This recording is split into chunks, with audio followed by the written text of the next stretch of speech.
नमस्कार दोस्तों, ये कहानी मित्रभेद यानी मित्रों के मनमुटाव एवं अलगाव की है, जो सबका सम्मान करने और सबसे सम्मान व्यवहार करने की सीख देती है। आइए जानते हैं विस्तार से इस वीडियो के माध्यम से। वीडियो में आगे बढ़ने से पहले अगर आप हमारे चैनल पर नए हैं तो चैनल को सब्सक्राइब ज़रूर करना, साथ ही घंटी वाली बटन को भी ज़रूर दबाना, ताकि आपको हर रोज़ एक नई वीडियो की नोटिफिकेशन मिलती रहे। बहुत समय पहले की बात है।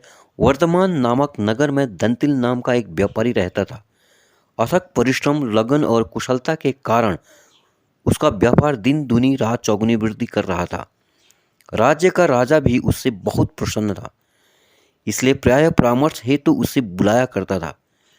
राजा से निकटता के कारण दंतिल के महल में आने जाने पर कोई रोक टोक नहीं थी। वह पूर्ण अधिकार के साथ बेरोक टोक महल में विचरण किया करता था। महल के समस्त सेवक उसका बहुत सम्मान करते थे। दंतिल की एक सुंदर कन्या थी, जो विवाह योग्य हो चुकी थी। अच्छा वर देखकर उसने धूमधाम से उसका विवाह संपन्न किया और पूरे नगर वासियों को एक बड़ा भोज दिया। भोज में नगर का हर व्यक्ति आमंत्रित था। राजघराने से लेकर धनी, व्यापारी, सैनिक से लेकर सेवक तक कोई भी नहीं छूटा था। राजा के महल में झाड़ू लगाने वाला एक सेवक भी भोज में आया हुआ था। वह अनभिज्ञतावश एक ऐसे स्थान पर बैठ गया जो राजघराने के मेहमानों के लिए सुरक्षित था।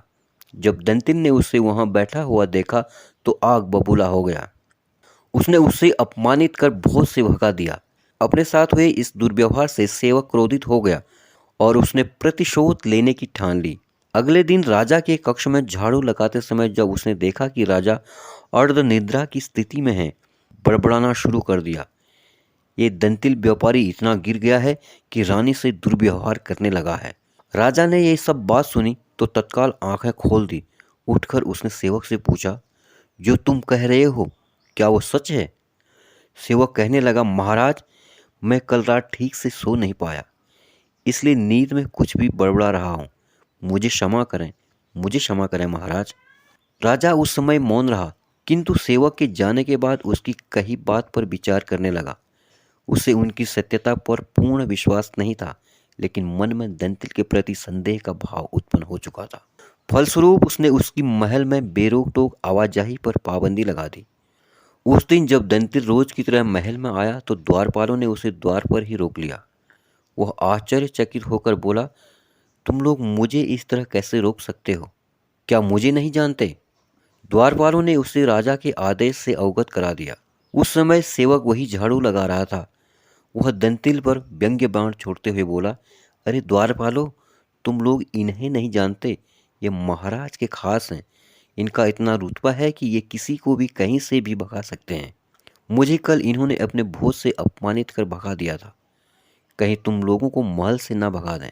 सेवक की बात सुनकर दंतिल समझ गया कि हो ना हो, जो उसके साथ हो रहा है उसमें इस सेवक का ही हाथ है।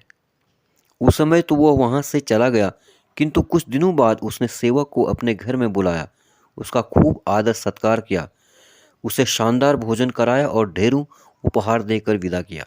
जाते समय सेवक से क्षमा भी मांगी, मुझे क्षमा करना मित्र, उस दिन मुझे तुमसे वैसा व्यवहार नहीं करना चाहिए था। इतनी आवभगत से सेवक पहले ही प्रसन्न हो चुका था। दंतिल के क्षमा मांगने पर उसका मन द्रवित हो गया। वह बोला, हम दोनों ने एक दूसरे के साथ गलत किया है, किंतु वह अतीत था और हमें अतीत की बातें भूल जानी चाहिए। मैं आपको वचन देता हूं कि आपको वो सम्मान पुनः प्राप्त होगा जिसके आप सदा से अधिकारी रहे हैं।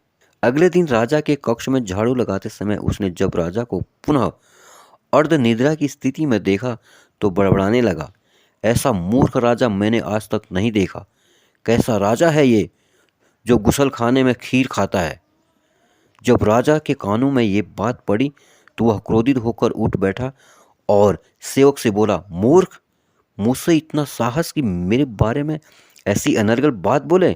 सेवक ने राजा के चरण पकड़ लिए और कहने लगा, महाराज क्षमा कर दें, नींद पूरी न होने पर उनीदी अवस्था में मेरे मुंह से कुछ भी अनाप शनाप निकल जाता है।